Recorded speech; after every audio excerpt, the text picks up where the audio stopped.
You are listening to I Am Refocused Radio with your host, Shamaya Reed. This show is designed to inspire you to live your purpose and regain your focus. And now, here's your host, Shamaya Reed. Welcome to I Am Refocused Radio. Once again, we are here today, and man, we have another amazing show lined up for y'all today. We have a true honor talking to our special guest today, U.S. Army veteran J.R. Martinez. He is the host of the podcast Medal of Honor, Stories of Courage. You might see him dancing with the stars, but he does more than that, man. He does a lot more than that. So we're going to jump right into it and say, first and foremost, man, thank you for your time, man. How you doing today? I'm doing well, man. Thank you so much for having me this morning. Yes, sir. This podcast, I got a sneak peek, listen to an episode you dropped yesterday. Man, you're talking about sounding like a movie, coming out of an airplane, putting your parachute on and having survive. Wow. I mean, it feels like a movie. Why you believe that these stories are so powerful? You know, man, I think one of the biggest reasons is why these stories are so powerful is like when you talk about what you just said right now, as far as like, you know, putting on a parachute and jumping out of planes and, you know, you hear all these heroic stories. First and foremost, I don't want people to forget all these incredible men and women that have done these incredible things over the course of our nation's history. You know, we often forget, and it's okay, right? That's the freedom and the liberty that we have as civilians when we have other people fighting on our behalf, that we can just go live our lives.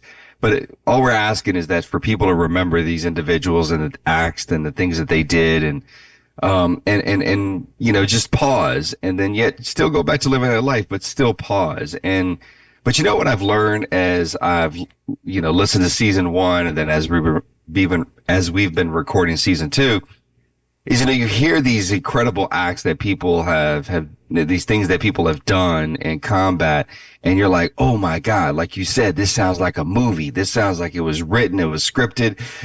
They shot this multiple times. And no, these are real people. And it's easy to start to believe that there's no way that you have anything in common with these individuals. They're sort of like these individuals that are put on these pedestals, and they're just these, and you're like, you know, when you really get to know them and their backstory and their life after that moment, they're ordinary people. They really are. And it's just those ordinary situations that they've been exposed to. They've managed to find ways to learn from those situations, and it has only propelled them to just show up. And that's the key, is that every single one of them, when you look at their life, despite the challenges, despite the difficulties, they have found ways to show up. And I think that over everything is what we want people to take away from this, is that, yes, let's remember them, but let's be inspired by them, the importance of showing up and finding ways to serve and have that purpose, and just continue to just every single day find ways to overcome whatever combat that we're fighting in our personal life. You lived through your own battles, physical, emotional, and spiritual. How did those experiences help shape you in regards to how you tell these stories? You know, there's a POW. He was POW for nearly 6 years in Vietnam. His name is Captain Charlie Plum. And when he was a prisoner, another prisoner said something to him and said, "Adversity is a terrible thing to waste." And when you really think about it that way, you're like, man, this moment right now, when I'm going through it, I mean, San Antonio, I spent nearly 3 years in a hospital recovering at San Antonio Military Medical Hospital, formerly known as BAMC. And it was challenging. It was tough. I mean, I'm not going to sit here and sugarcoat it. But at the end of the day, I got to a point in my life where I had to stop overwhelming myself with what's the long term going to look like for my life. I had to start thinking about, what is this particular moment? I got to find something to be grateful for in this particular moment that's going to help me just get through this moment, survive this moment. So it really just recalibrated my thought process and just thinking about the short term, the now. And that was something that I really put a lot of emphasis on, and it kind of helped me because it just kind of allowed my mind to be distracted from this overwhelmingly thought of, I got to have life figured out for the next 6 years, 16 years. You know how society force feeds us that narrative that everything has to be figured out. And I just kept showing up, man. And then honestly, there have been so many incredible people over the course of, 22 years since I was injured that have just found ways to just be there. And I've leaned on every single one of them, some more than others, but nonetheless, in the moment when I needed them, I leaned on them, and those people were there for me. when you think about civilians, how they can show their not just appreciation but respect for those who served. When you think about the younger generations, what are some things that they can do that is meaningful and not performative when it comes to showing their appreciation? Yeah, so I think, when you talk about the younger generation, I think they're always on technology, right? I mean, that's kind of what we hear all the time is like they're always on devices, always on some sort of platform. And I think if we can leverage those individuals and say, hey, listen, we would love for you to get out into, your community and find ways to serve. And it doesn't have to be any sort of veterans organization.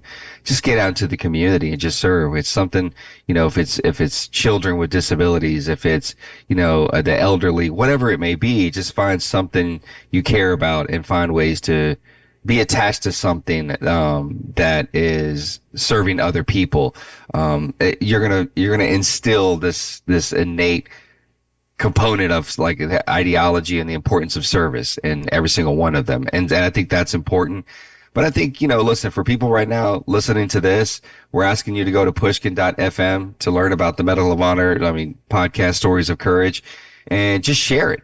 Just share it with people. I think this is they're short-ish episodes, 30 to 40 minutes. And, there's such incredible stories. We pack in a lot of information in that short amount of time. And we want people to just spread the news and just get to learn about these individuals, because you may find some of these individuals are probably, from your area. They've kind of walked in those same stomping grounds.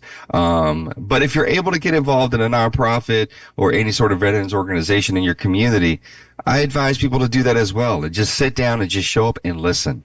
That's the biggest thing. Just show up and listen. Listen to these stories. Listen to what these men and women and their families have been through.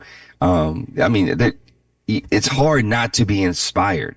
It's hard not to be moved by every single one of these individuals. It's just, it's hard not to come away with something that's going to allow you to implement that into your personal life and help you navigate the things that you're currently navigating. So, so wherever you listen to your podcast, we're asking people to check out Medal of Honor, Stories of Courage, some incredible stories for season 2. Go back to season 1. Malcolm Gladwell was the host of season 1, and he does an incredible job. But some of those stories, man, they're heartbreaking, and some of those stories equally are inspiring and just kind of leave you on the edge of your seat, like in awe of what people have actually done. One more quick question for a quick answer for you before we go out. Mm-hmm. If you had a message, a statement to give to your people, those who are serving active right now, especially your young ones, what would you want to tell them? Can't do it alone. It's a team for a reason. It's a unit for a reason. It's a squad for a reason. It's a battalion for a reason. You cannot do it alone. And I mean that in the sense of when you're overseas or when you're in that mission and, you need the people to your left and to your right. But I equally mean that when you come home, find ways to talk, find ways to get those things off of your chest, out of your mind, out of your heart. Even if it means just simply writing, find ways to practice being vulnerable.